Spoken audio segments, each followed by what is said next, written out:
Hey everyone, let's jump right in. Today, we're bringing you an explainer on a truly fascinating piece of literary curation, the Videha Maithili Lagu Katha anthology. We are going to dive straight into this massive collection, but we're focusing strictly on editor Gajendra Thakur's critical essay. It's wild because he takes on the daunting task of doing a comprehensive literary review of every single author's contribution to modern Maithili literature. And as you'll see, he proves that this regional language is evolving in some wildly unexpected ways. What's really interesting right off the bat is the visual tension of the book itself. The physical text leans heavily on this traditional, almost ancient iconography on the outside. Yet that traditional exterior houses some radically modern, boundary-pushing ideas on the inside. It perfectly sets the stage for the literary whiplash we're about to explore together. Okay, we have a ton of ground to cover. Over 30 authors, actually. To make sense of it all, we're going to use a thematic model and break this down into 6 areas: modernizing Maithili literature, women and psychology, marginalization and the working class, romance and social realities, satire and absurdity, and finally postmodernism. Section 1, Modernizing Maithili Literature, the Critical Lens. Because you really can't just read these as simple village tales anymore. So Thakur argues, and argues forcefully, that Maithili literature has evolved way beyond mere village nostalgia. Today, it absolutely requires modern lenses. You have to look at who holds the money through Marxism, the hidden struggles of women through feminism, and the messy workings of the human mind through psychoanalysis. It's no longer just about rural life, right? It's about industrialization, the breakdown of the traditional family, and these complex global influences completely penetrating local consciousness.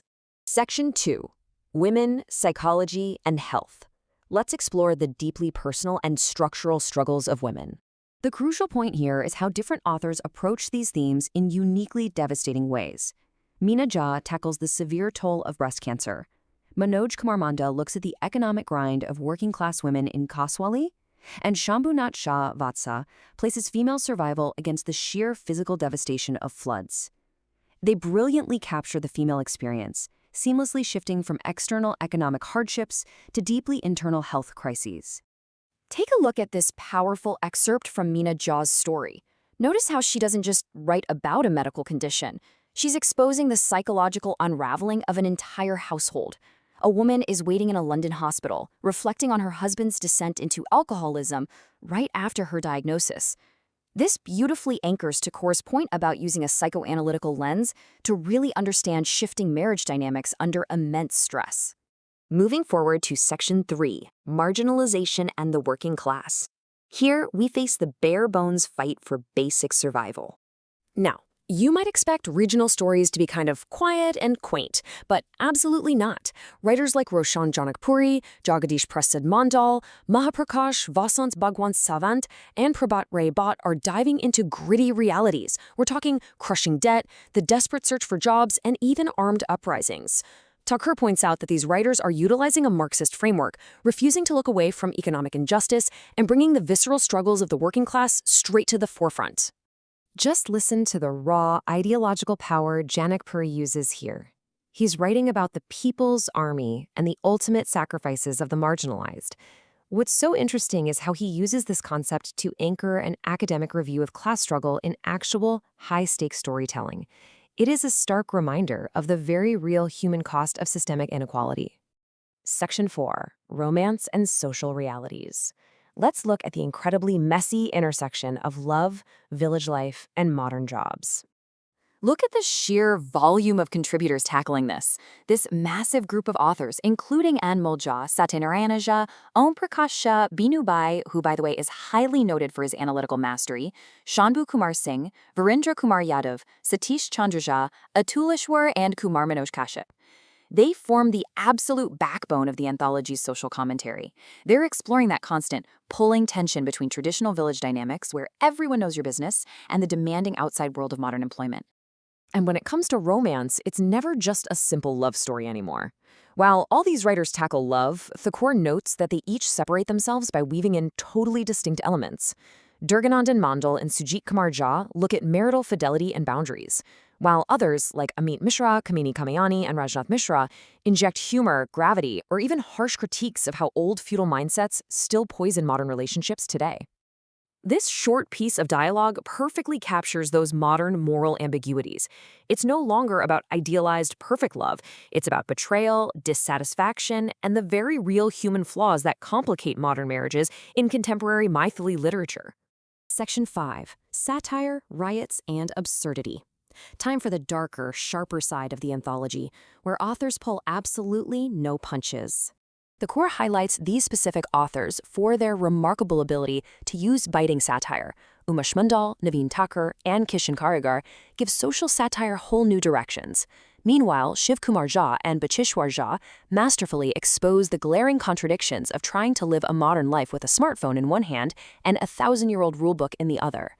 Characters in these stories are waking up to a pretty harsh reality. They're realizing that spending hundreds of thousands on religious spectacles does literally nothing to educate a child or cure a sick person. This thematic shift is massive. It brilliantly illustrates how the literature is moving away from blind faith and toward demanding practical social accountability. Now, to ensure we review the entire literary landscape, these authors represent the sharpest political critiques in the book. They're tackling massive, terrifying issues: blatant electoral corruption by Rajdev Mandal, the brutal urban grind of Delhi by Lissa Thakur himself, the toxic ambition of modern media, and the sheer horror of communal riots explored by Asghar Wajat. Read this quote by Wajahat.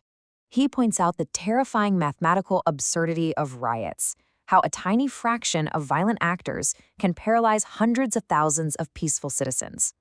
Wajahat's text brilliantly neutralizes the political rhetoric entirely.